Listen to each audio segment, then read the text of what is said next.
دوستان عزیزم، درود و مهر. امیدوارم حال دلتون عالی باشه. اگه تا حالا قاز شکمپر یا اردک نخوردین، یه طعم محشر رو از دست دادین.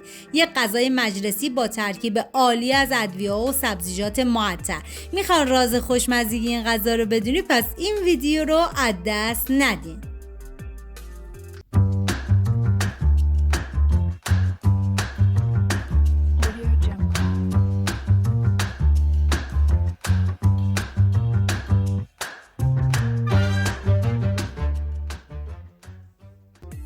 اول نمک و زردچوبه رو با هم دیگه مخلوط میکنیم و اردک رو کاملا رومال میکنیم. ببینید قاز اردک رو میتونید به دو روش درست کنید که هر دو روش فوق العاده است و من توی این ویدیو قاز رو به یک روش و اردک رو به روش دیگه درست کردم. و بعد از اون اردک رو میذاریم داخل قابلمه و یک عدد پیاز رو به صورت خلالی ریز میکنیم و 2 لیوان آب جوش میریزیم و میذاریم به مدت 1 ساعت این اردک کاملا بپزه. اگه تا به حال قاز اردک رو به هر دلیلی که دوست نداشتین یا نخوردین، بهتون پیشنهاد میکنم به این روش درست کنین که عاشقش میشید. و دیگه میذاریم اردک بپزه. قاسی هم که داریم با نمک و زردچوبه دوباره رومالش میکنیم.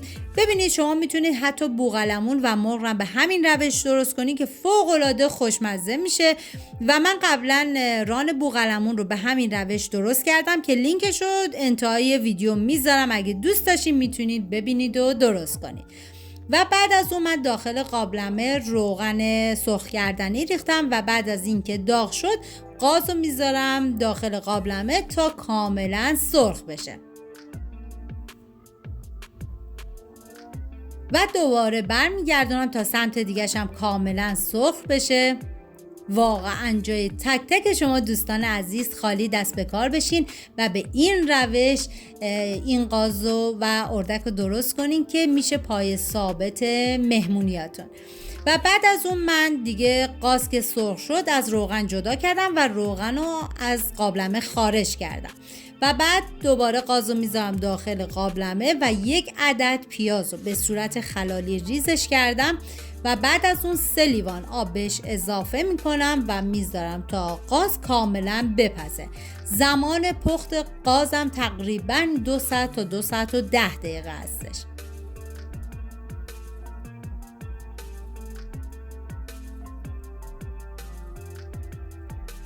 و حالا توی این فاصله تا قاز میپزه من داخل تابه روغن کنجد ریختم و بعد از اون که داغ شد پیاز رو به صورت خلالی ریز کردم و به روغن اضافه میکنم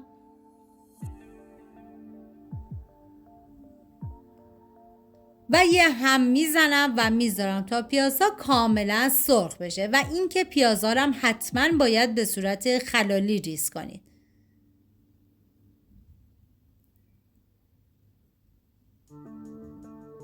و دیگه زمان میدم تا پیاز سرخ بشه. میریم سراغ قاز که دیگه قاز کاملا پخته شده و حالا من سبزی شکمپر رو میریزم داخل شکم قاز و این که من اندازه های دقیق مواد و نوع سبزی رو داخل دیسکریپشن نوشتم و این که اگه سبزی تازه شکمپر توی شهرتون نبود میتونید از عطاریا خشکش رو تهیه کنید و اینکه جایگزینش هم من داخل دیسکریپشن مینویسم. و دوباره سر قابلمه رو میذارم و میریم سراغ پیاز که پیاز کاملا سرخ شده و نمک، زردچوبه، پودر گشنیز و ادویه زعفرون رو بهش اضافه میکنم و هم میزنم و میذارم تا ادویه ها تف بخورن و عطر ادویه ها آزاد بشه. ببینید ادویه زعفران رو میتونید از عطاریا تهیه کنید یا اگه نداشتید میتونید کلا حذفش کنید، زیاد مهم نیستش. و بعد از اینکه دیگه ادویه ها تف خوردن حالا 1 استکان آب نارنج من بهش اضافه میکنم. ببینید اگه آب نارنج نداشتید میتونید از آب قوره استفاده بکنید ولی از آب لیمو به هیچ عنوان استفاده نکنید که طعم غذا رو به هیچ عنوان خوشمزه نمیکنه. هم میزنم و میذارم تا کاملا به روغن بیاد و دوباره هم میزنم و حتما هم زیر حرارت کم باشه. و وقتی که دیگه به این صورت به روغن اومد دیگه من زیر حرارت رو خاموش میکنم. و میریم سراغ قاز که دیگه کاملا پخته شده و حالا روغن پیازی که مثلا میخوام آماده کردم و میریزم روی قاز و زیر حرارت رو کم میکنم و میذارم به مدت 25 دقیقه تا نیم ساعت این مزه ها کاملا به خورده هم برن.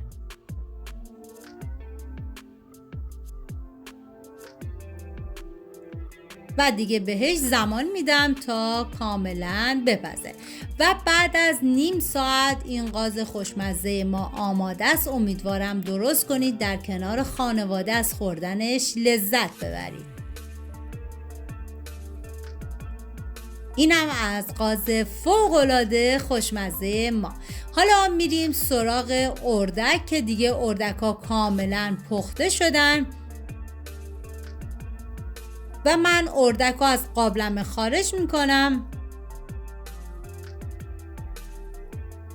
و این آبو کاملا صاف میکنم تا پیازا ازش جدا بشه و بعد از اون داخل قابلمه مقدار کمی من روغن ریختم و اردک رو میذارم داخل قابلمه تا کاملا سرخ بشه و بعد از اینکه سرخ شد از قابلمه جدا کردم و روغنم خارج کردم و آب اردک رو که صاف کرده بودیم و میریزیم داخل قابلمه و اردک هم که سرخ کردیم و میذاریم داخل قابلمه و پیاز داغی که آماده کردیم و بهش اضافه میکنیم و میذاریم به مدت نیم ساعت با حرارت کم بپزه و دیگه از شکمپر برای اردک استفاده نمیکنیم. امیدوارم از این ویدیو خوشتون اومده باشه و این غذای خوشمزه رو درست کنید و در کنار عزیزانتون از خوردنش لذت ببرید. اگه ویدیو رو هم دوست داشتید لطفاً لایک کنید، برای دوستاتونم بفرستید. لایک و کامنتاتونم که کلی به من انرژی میده و کمک میکنه ویدیوهای من به افراد بیشتر نمایش داده بشه. اینم از اردک خوشمزه ما. مرسی که مثل همیشه تا آخر این ویدیو همراه من بودید. تا یه خوشمزه دیگر، بدرود.